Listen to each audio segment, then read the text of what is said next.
It's summer, it's nice, and it's time for another Olivetti.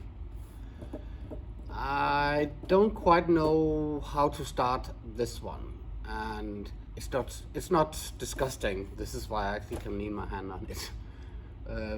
But if you ask me, that one is an ugly computer. I shouldn't use that word, I know, but it's not pretty. It's not like from the future. It's not like this is high design, high style. This is metal, plastic, and just really crappy looking from the outside. But nevertheless, it's an Olivetti. It's an PCS 286. I should imagine there's an 286 inside it. Let me arrange the camera, get you closer, and then I'll twirl you around this ugly duck and see if it actually is a beautiful computer anyway. Here at the channel, we like to thank PCBWay for sponsoring this episode. At PCBWay, we celebrate our 5th PCB design contest. This design contest is running until the end of 2022. Sign up here at the website and send in your design to win some of the awesome prizes. Coming up is also PCBWay's 8th birthday with many discounts for you to grab. The link is in the video description. By using PCBWay, perhaps your long way from start to finish just got shortened. And now back to the video. And here it is. I just want to show you one of the other ones that I've previously shown on the channel before. Just because I called this one ugly. I'm not saying this is amazingly beautiful, but just have a look. What happened over there with Olivetti? This is pretty. This looks functional. This is just plain not pretty. Let me use that word from now on. It actually seems that it's more industrial because it's where this is more plastic like the coating and stuff.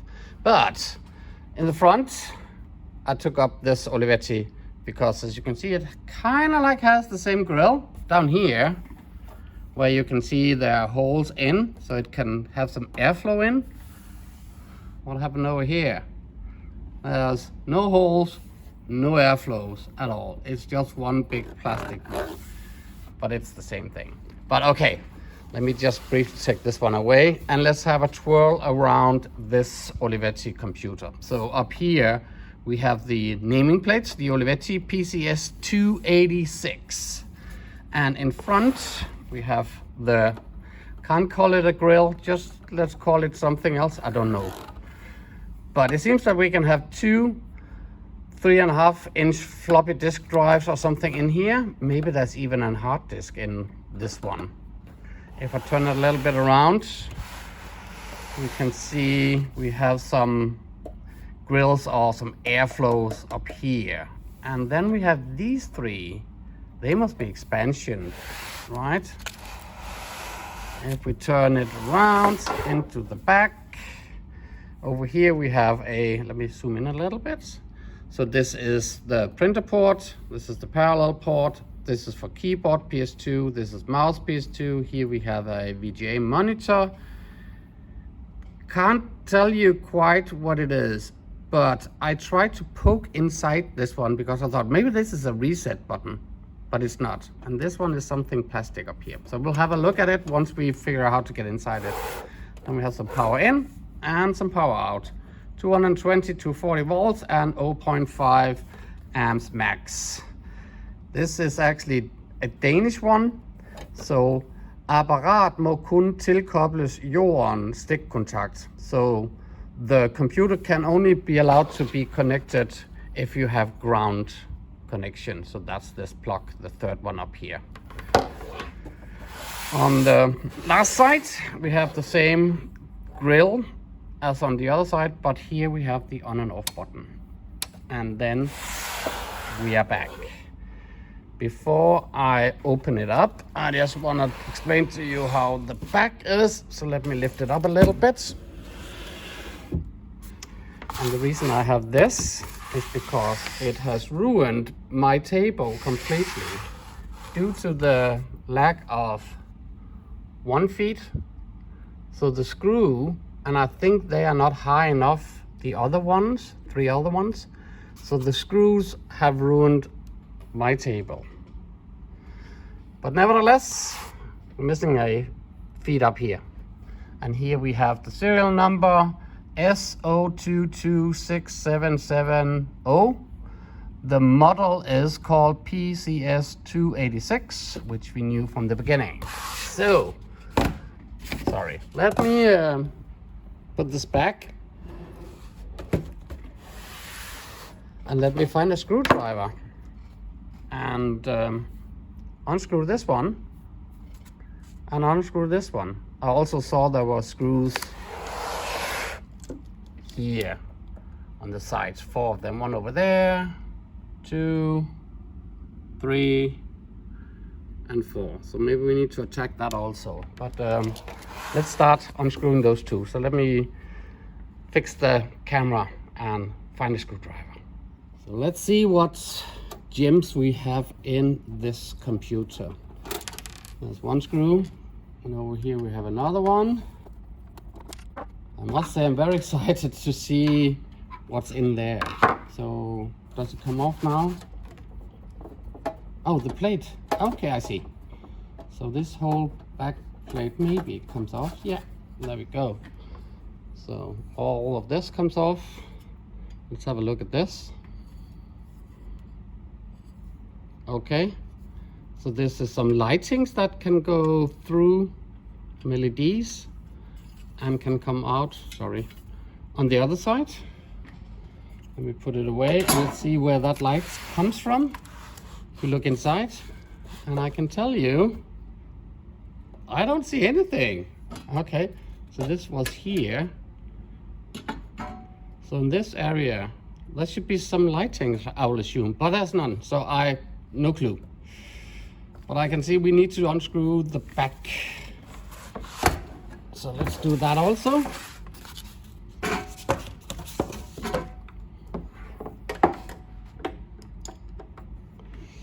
Let me just start on the top. I know it's not on the camera, but let's just, anyway.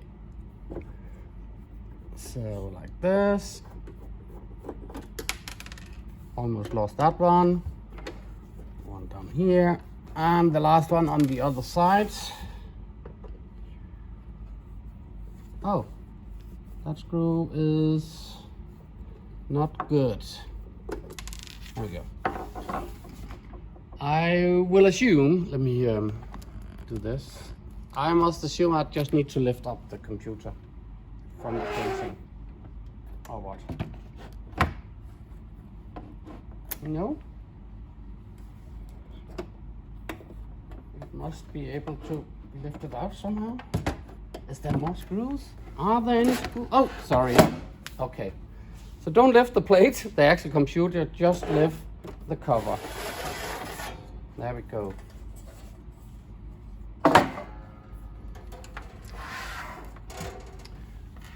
So, there's a little bit of dirt coming out of the computer, but that's fine. Let me arrange the camera a little bit more, like this. And if I just show you, so you have to slide this one out, like this. This looks very nice. I will not wash it. It just needs a little bit of love, but that's fine. I see a plate up here, and this one must be some sort of shielding. Why would you have a shielding when you have metal plate on top of it? But there we go, it just takes off. And it's again a tension, something, disconnect power before opening the cover. Okay, thank you. There we go, and here we have a computer.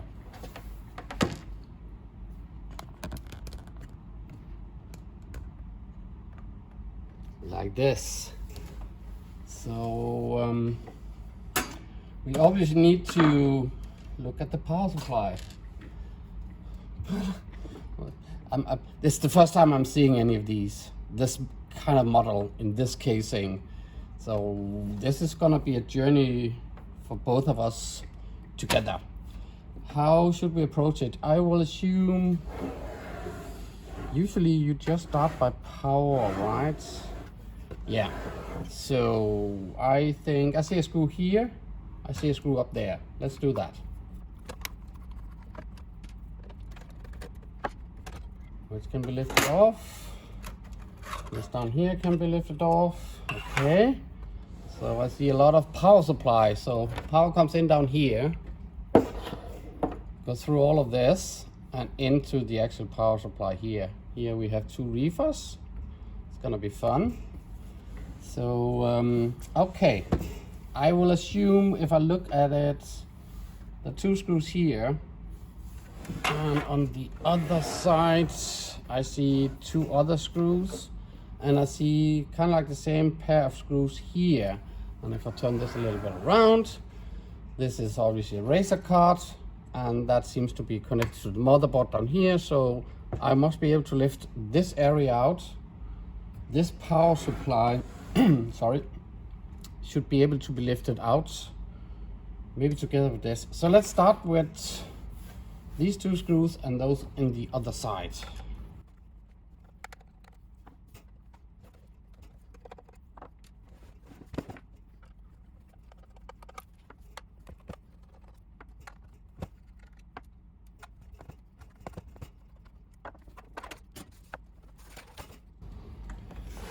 So all screws are out, and somehow I think the razor card should be able to be taken out, right?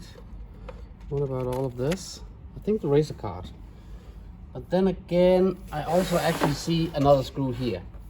So let me just quickly take that away. And that's a razor card with two 16-bit and one 8-bit up here, ISO slots.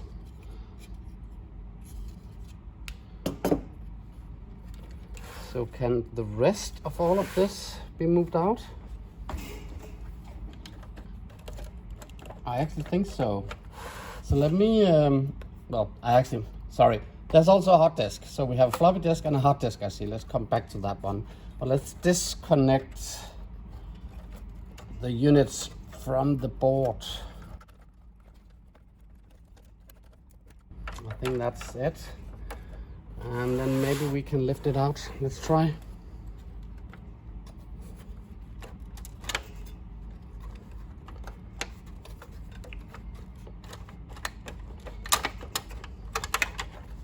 Something is still holding it. Okay, let's put it back.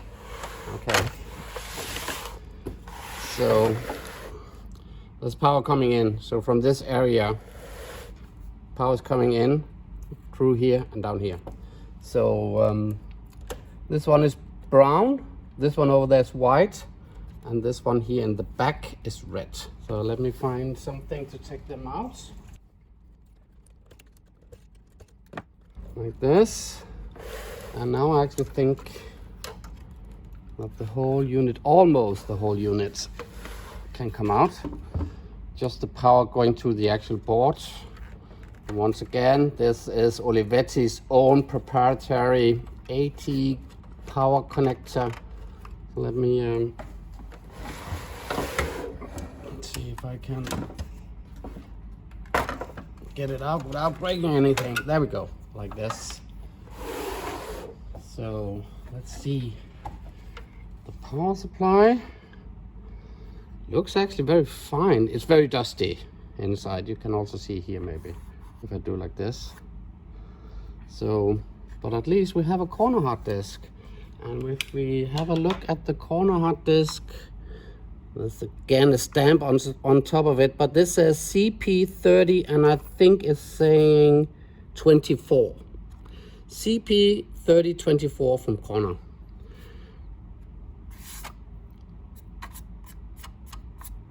Yes. So that needs to be taken out together with the floppy disk so I can clean all of this, and the power supply, I will just start by blowing some air in it. But let me take this briefly to the side and just have a brief look at the board. It looks fairly okay, right? It just looks like it's dust all over the place. So, oh no, look what I found. One of these. We do like them, right? No. So this is the Dallas chip. And Olivetti, what is happening? Where's my socket for this chip? Well, this is old. So therefore, I can guarantee you this CMOS battery clock dollars thingy up here doesn't work anymore. So all the BIOS settings for the whole board has been lost. So once this works and we turn it on, it will complain about it cannot store any settings about memory, screen size, hard disk, floppy disk, and time and date due to this fact. So what I need to do, I need to unscrew it, the board, desolder the Dallas chip, it is dirty, and solder in a socket so we can mount a new one into it. But let me start by putting it down and finding the screws. So 1 up here, 2, 3, only 3? Can't be right, right? No, it's hiding. 4 and 5. That's all I see. And if I look in the front, we definitely also need to unscrew all of these to get the board out. So let me just briefly do that.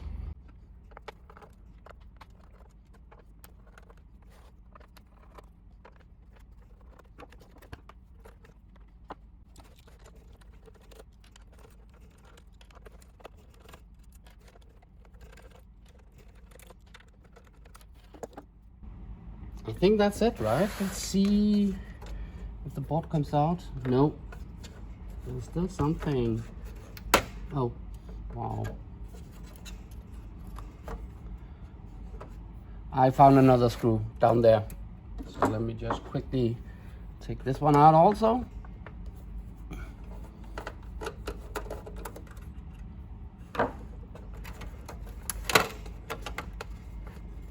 Are there more screws?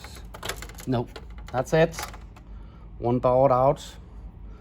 Where's the lost screw? It's still in there. So here we have one board out. Briefly, RAM, CPU. This must be for a co-processor. We have the BIOS up here for the PCS 286. It's the version 1.42. This is the high, this is the low. But let's clean this one. Let me clean this one. And let me wash this. I found a piece of plastic inside, not knowing where this comes from. But let me just clean everything. I think this is gonna be fairly quick, right?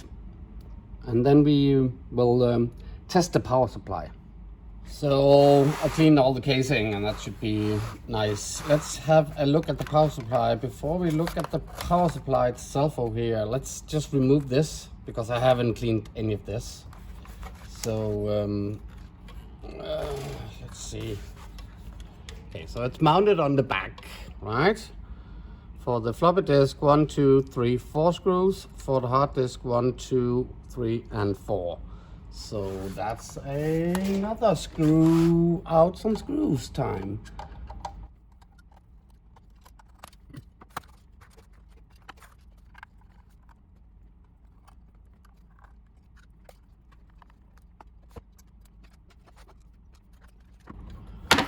So one floppy disk drive out, which needs to be opened. This plate needs to be taken off so I can clean. This casing needs to come off, but let's do this afterwards. And here we have the corner hard disk also. Well, let's put this aside for a bit. All the screws. And let's have a look at the power supply. So the first thing we need to see is where's the fuse. So down there. Let me take this one out and let's test that one.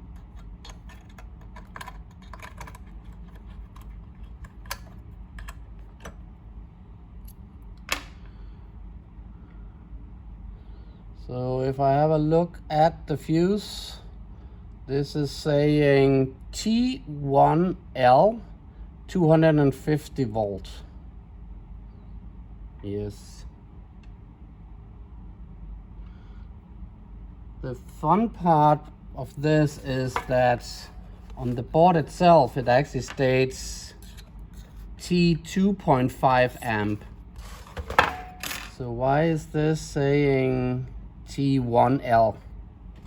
But nevertheless, let's just test it.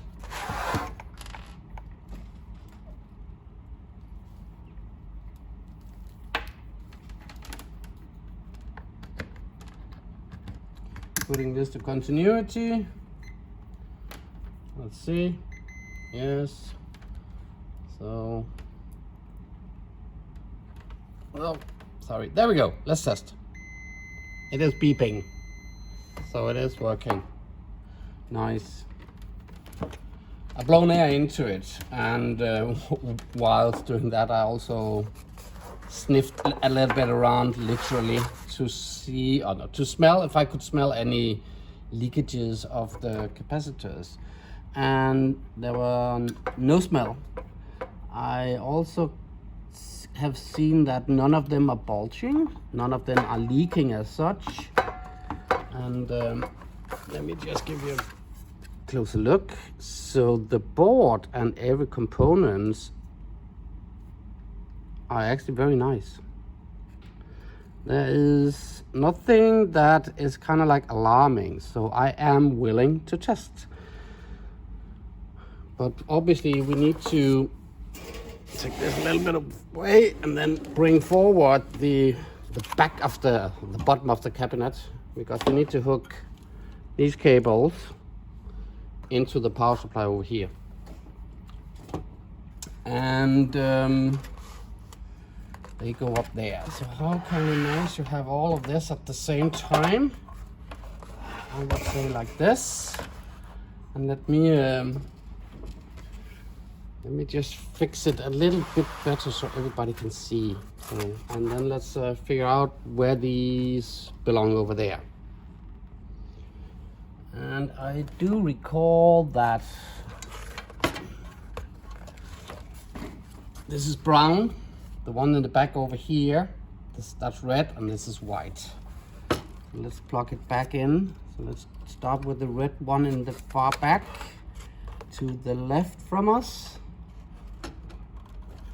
White also in the back on the right, and brown here in front on the left.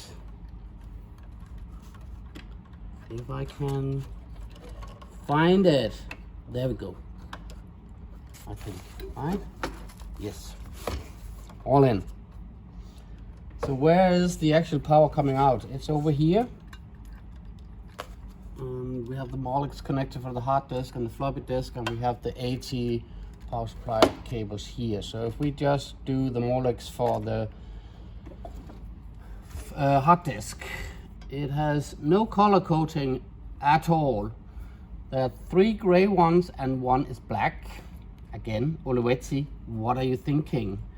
So there's only one thing to do, and that's testing.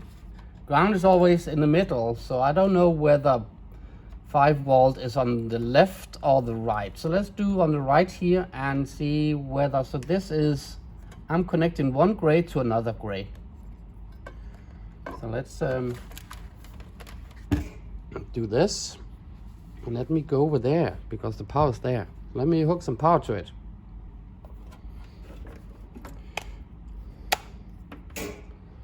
And then let's turn on the power supply. That's down here, right? Yeah. Let's hope nothing blows up. So what are we getting? We are getting 5.95-ish. And let's try the other one.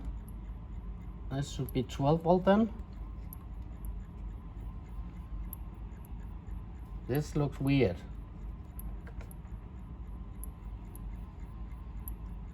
This looks a little bit fluctuating.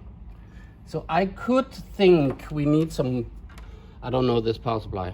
Let me hook up a hard disk. I'm not putting the corner hard disk, which is up here. I'm not putting that one in. Let me put the hard disk that we know that's not working, but it actually runs anyway, broken. So let me find that and let's put some load on it. I have it here, the broken one. So let's just try and put some load. It goes this way.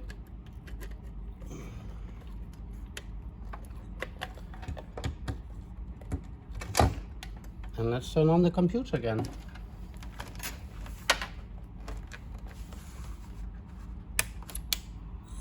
The hard disk is spinning.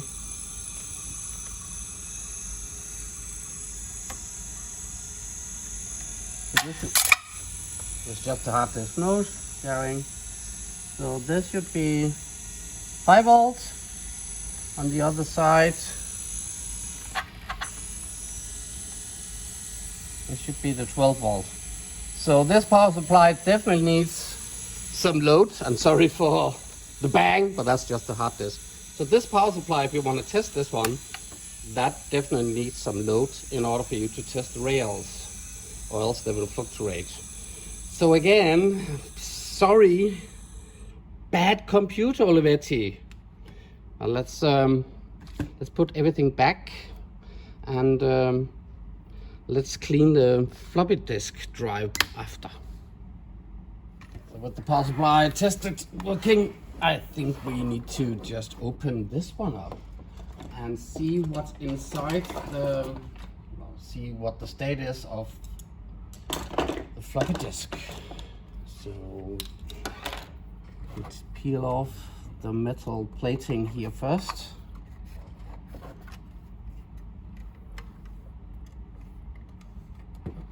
Like this. Oh, sorry. It's the Panasonic. And the Panasonic has screws in the back. So we need a tiny, tiny screwdriver. This is too big. Maybe this one works. Or is this? Oh, that was still too tiny. Oh, well, too tiny. I couldn't locate one of the right size, but I found this screwdriver. So these screws are very tiny. There we go. Let's open it up again.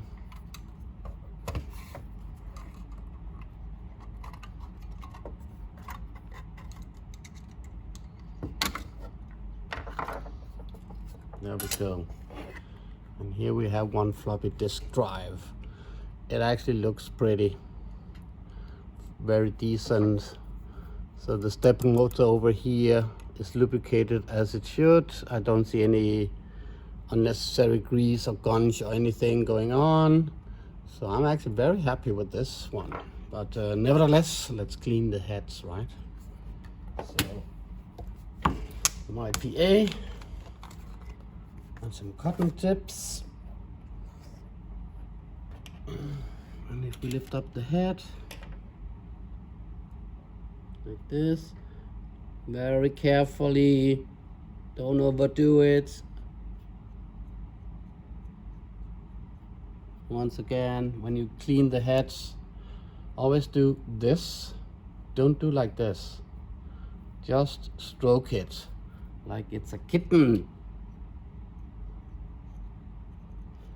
I'm just looking if there's any. There's nothing. Okay. So I need this off anyway. This plate here. And yes, I'm not a fan of Panasonic drives because there are screws again. So there's a screw down there and there's a screw over here. Very carefully, you can take this out. So I just need, this is a little bit dirty, so I'll be scrubbing this a bit. And if I look in here, everything looks nice. I can do a quick test. There's absolutely nothing out of the extraordinary. So This is really clean. I don't see anything. So let me clean the front plates and then let's hook it back again, right? I just cleaned it and let's just quickly put it back. It is difficult because the small screws. It's more difficult to put it back actually, but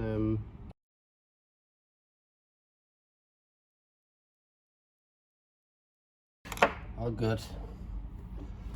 Let's just quickly wipe down this one with some IPA. That should be more than enough. Yeah, it's nothing. A little bit on the top though, but fine. That goes back in like this.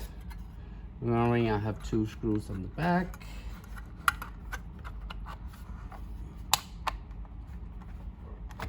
Sits like this. And these 2 tiny screws.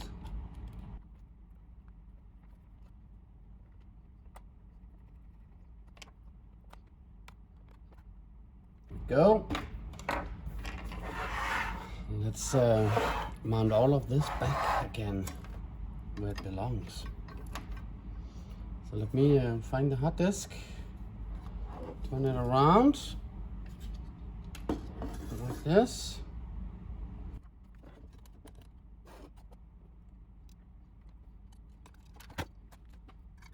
A little bit fiddly.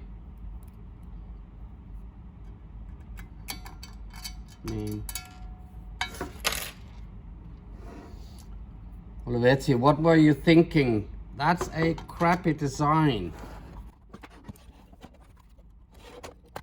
Turning into an embarrassment for me, right? You know what? Let me just do this off camera. I don't wanna have you watch me be mad at a design like this, right? So, and I should probably even start with the hard disk first. So, I shall come back.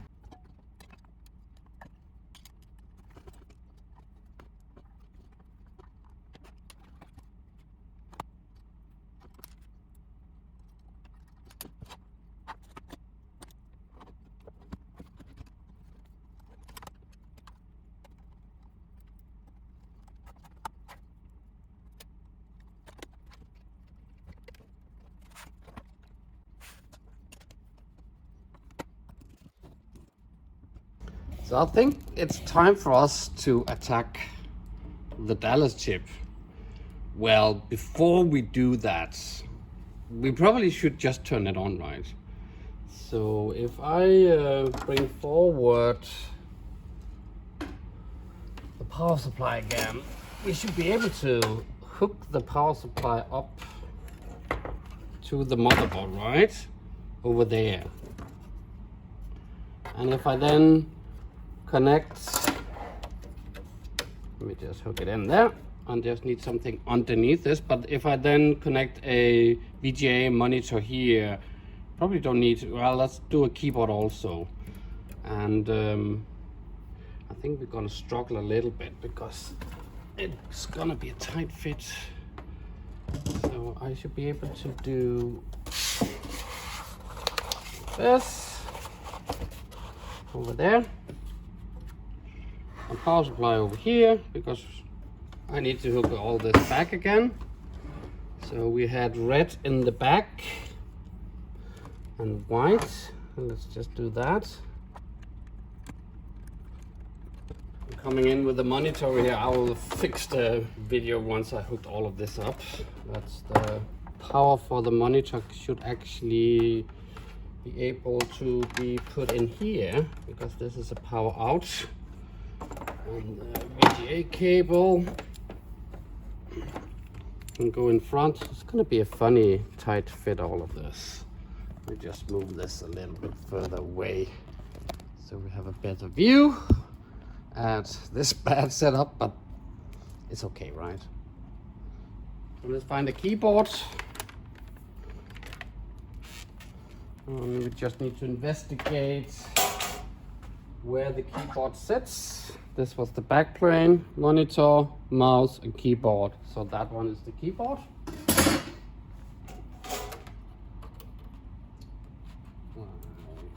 This, move this away. And then all I need to do is to hook up some power over here. So let me unwrap all of this. So with a little bit of luck, something could happen on the screen or everything could blow up. So I'm turning it on. Power's into the board. Power from the outlets going through here into the power supply. I don't want to hook up any hard disk or floppy disk, I don't need that, but the hard disk and floppy disk drive is connected, so I get some load at least. And keyboards over here, monitors over here. Let's try. I'm hearing a beep, few beeps, and it's actually working. Something is on the screen. A lot of arrows. So at least we're turning up. And let me just briefly zoom you in with scrolling my camera towards there. This is telling me the water battery is not working. This is a sign for battery, and it's blinking due to the fact there's no power on the battery. So no need for us to test any further the Dallas battery.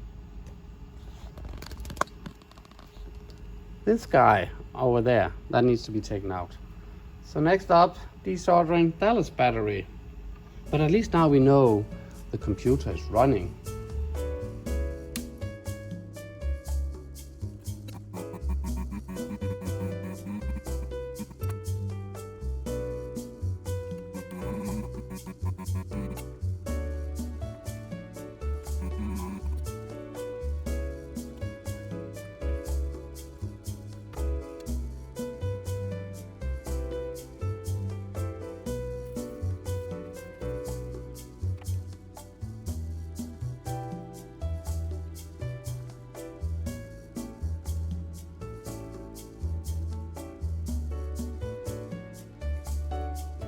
Well, as you can see, it has changed. I just want to pause here and give you a brief understanding of what happened. First thing that happened is, well, the first thing I had to change was that the Dallas chip is wider, smaller than my sockets. So I had to clip them off. That's fine, you can do that, no problem with that. Then because the Dallas chip had these missing legs all over it, I just removed them from here. I usually do that. And then I sorted everything in, everything was okay. It was a struggle to get the Dallas chip out first of all. It was a struggle to get this one in, but nevertheless, I got it in. And then I noticed that the legs, let me just ensure like this, are not the same. So we have one extra leg here on the new Dallas chip. And I honestly don't know right now what that's good for. So, as I removed it from there, I had to remove this once again. It was fun. Put in a new socket. I didn't remove any legs, but I did get everything through.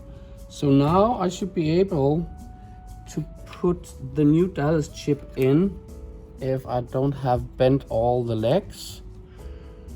And if I press like carefully,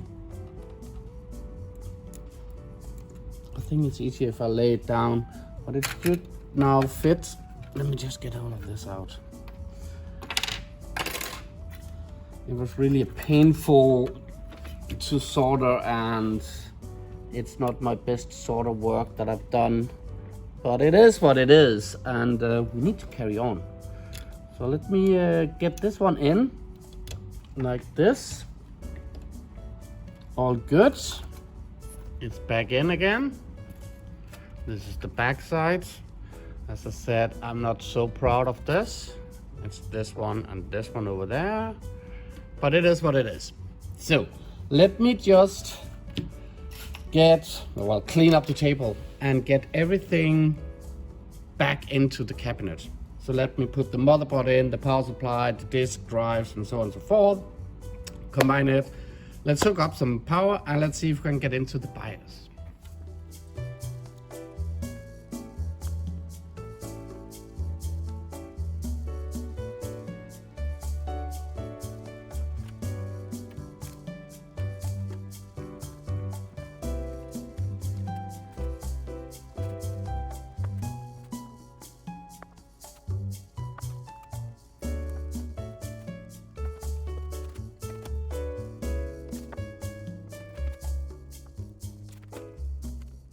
Well, as you can see, it's all back together again. And I guess the only thing we can do now is to try to turn it on, and that's on the sides. It is still beeping. It's going through, and it sees 1 megabyte. Fixed disk not present. Wow, that's not good. Sadly, this one still pops up. So maybe the Dallas chip doesn't work. We'll see. First of all, I just want to try to set all the settings and see if it actually stores it. So F1, this is the time. F2, that's the date. A hard disk, it's a 2 megabyte. Floppy disk should be a 1.44, but I'm not sure. And over here at the video, this should be at 80 times 25. And now that I pressed enter here, I should now actually be able just to confirm it by pressing enter again. And hopefully this works. At least it boots up in 80 columns now. It sees it's an i80-286. Come back to that once we wrap all this up. It actually starts in the hard disk. This is the MS-DOS. And there we go. It's all started. So date.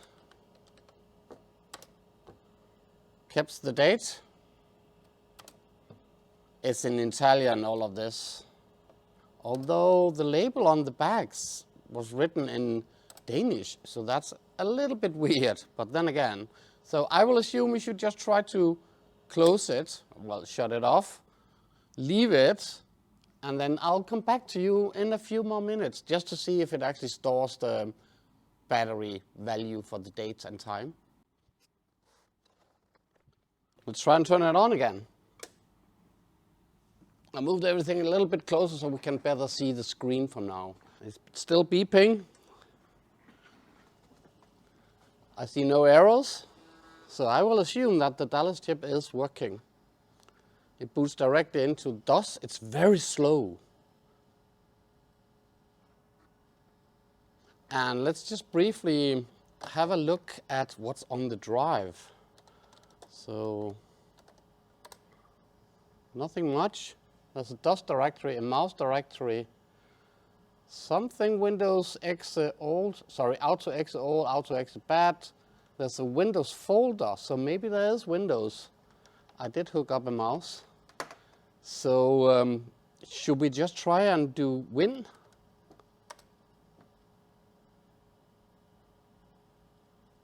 It's Windows 3.1 on an Intel 8286. This is not going to be fast, so let's just wait for it to start up then.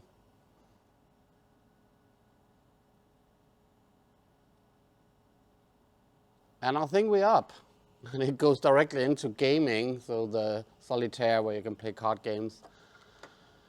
And the mouse seems not to work, so probably didn't connect it correctly. But nevertheless, there's nothing on this computer, and this specific computer is definitely too weak to run even Windows 3.1. So let's just see if we can get out, wrap it up, and let's have a brief talk about this computer.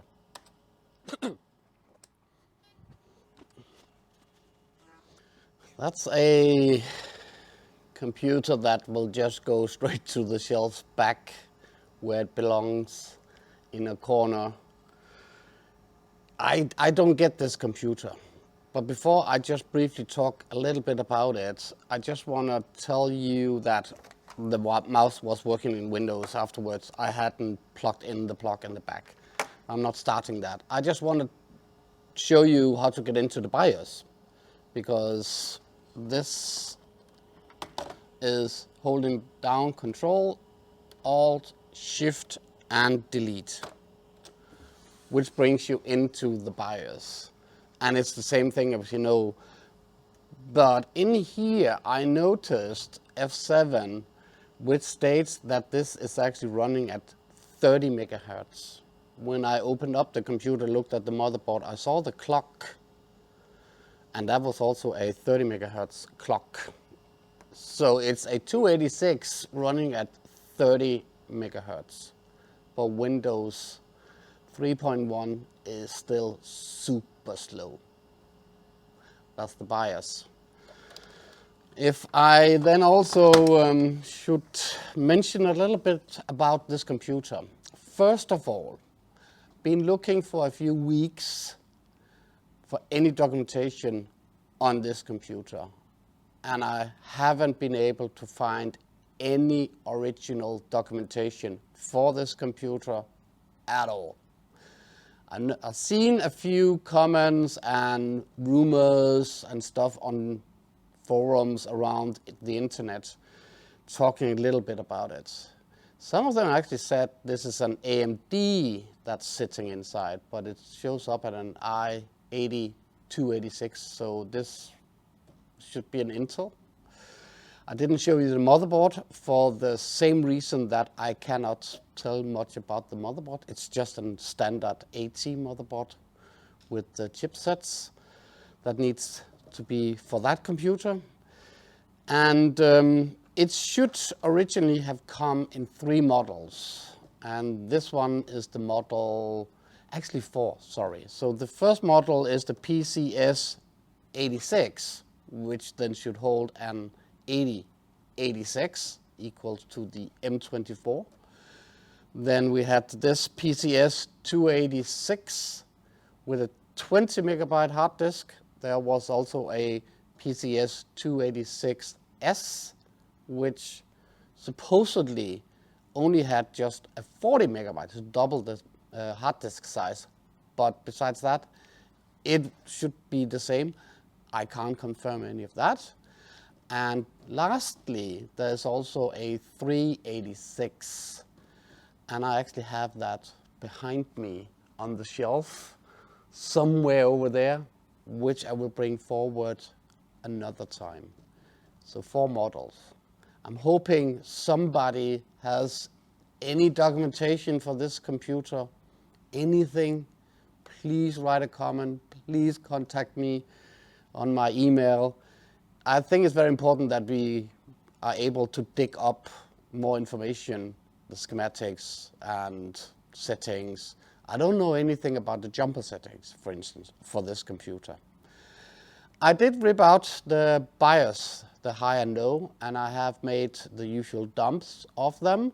I did put them on archive.org for you to download if you need any of those. And the version, you can see it all there. So with that said, I just want to wrap this one up, and I want to thank you for staying. Please give me a thumbs up on this one. Please do remember to subscribe, and the YouTube stuff, ring that bell. Hope I will see you very soon. My name is Taibo, and goodbye for now.